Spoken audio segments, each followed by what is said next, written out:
Oke, halo semua. Kembali lagi dengan saya Nicholas Damar Pramudia. Pada video sebelumnya saya sudah menjelaskan bagaimana cara menentukan pecahan senilai dengan cara mengalihkan. Dan kali ini saya akan menjelaskan bagaimana cara menentukan pecahan senilai dengan cara membagi. Ya, jadi ini bagaimana cara saya memahamkan ke siswa. Dengan cara membagi ini dalam artian sekaligus saya mengajak siswa untuk memahami konsep menyederhanakan bentuk pecahan, ya, di mana nilai dari suatu pecahan itu penyebut dan pembilangnya itu sama-sama bisa dibagi suatu nilai dan nilainya itu besar dan bisa disederhanakan, gitu ya. Oke, langsung saja. Di sini saya mengambil contoh ada 8/12 gitu ya. 8/12 ini secara secara pengamatan untuk orang yang sudah ahli matematika, dengan melihat sekilas saja, oh ini bisa disederhanakan gitu ya. Karena 8 dan 12 ini nilainya besar gitu ya. Cara mudah memahaminya seperti itu, nilainya besar dan sama-sama bisa dibagi, tetapi sama-sama bisa dibagi berapa gitu.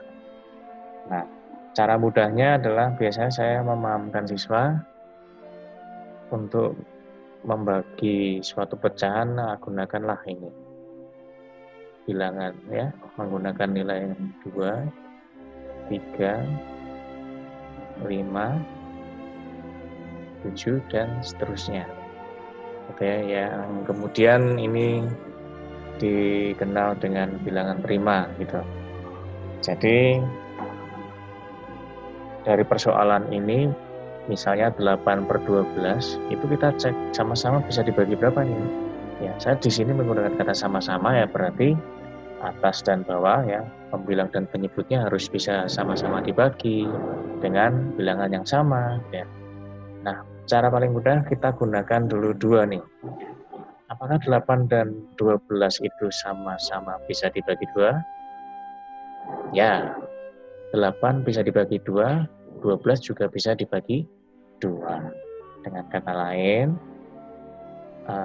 bentuk pecahan senilai dari 8/12 dengan model pembagian ini, 8 dibagi 2, 4, ya, dan 12 dibagi 2, 6.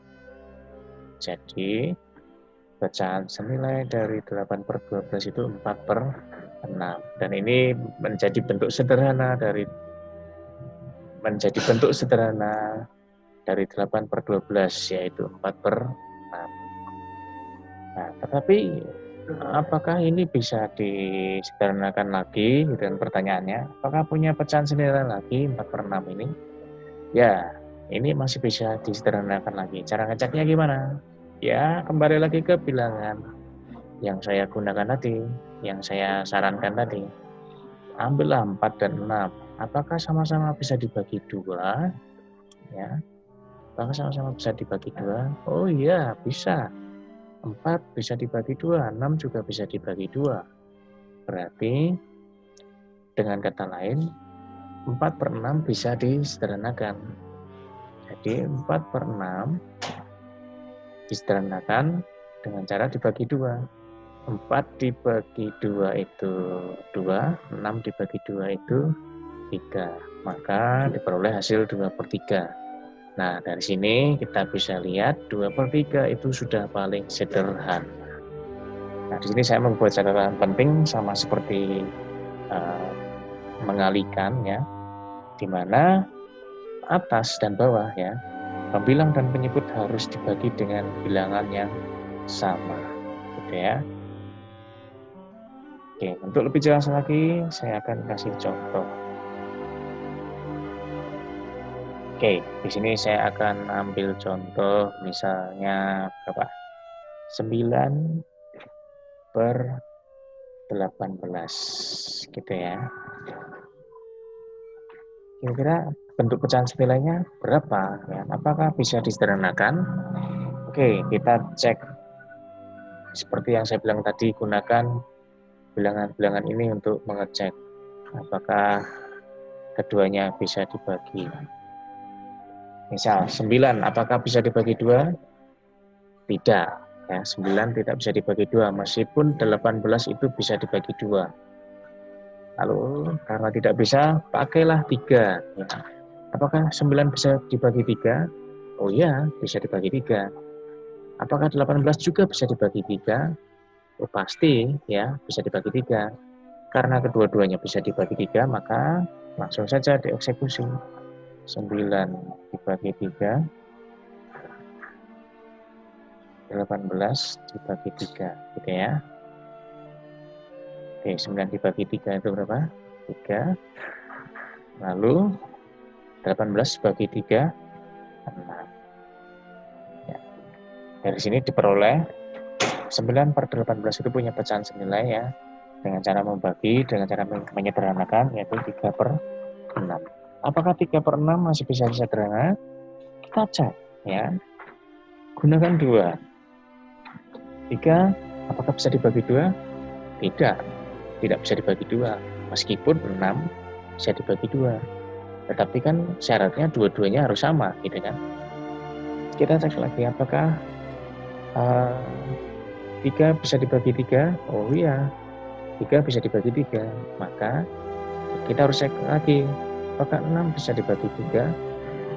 Ya, 6 bisa dibagi 3. Oh, dua-duanya bisa dibagi 3. Maka 3/6 ini bisa disederhanakan lagi. 3 dibagi 3, 6. 6 dibagi 3. 3 dibagi 3, 1. 6 dibagi 3, 2. Oh, ternyata 3/6 punya pecahan senilai yaitu 1/2 dengan cara menyederhanakan. Oh, dengan kata lain 9/18 itu bentuk paling sederhananya itu 1/2. Gitu.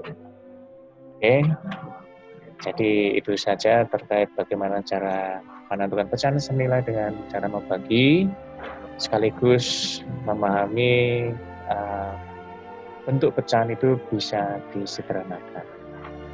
Oke, itu saja dari saya. Mantap kan?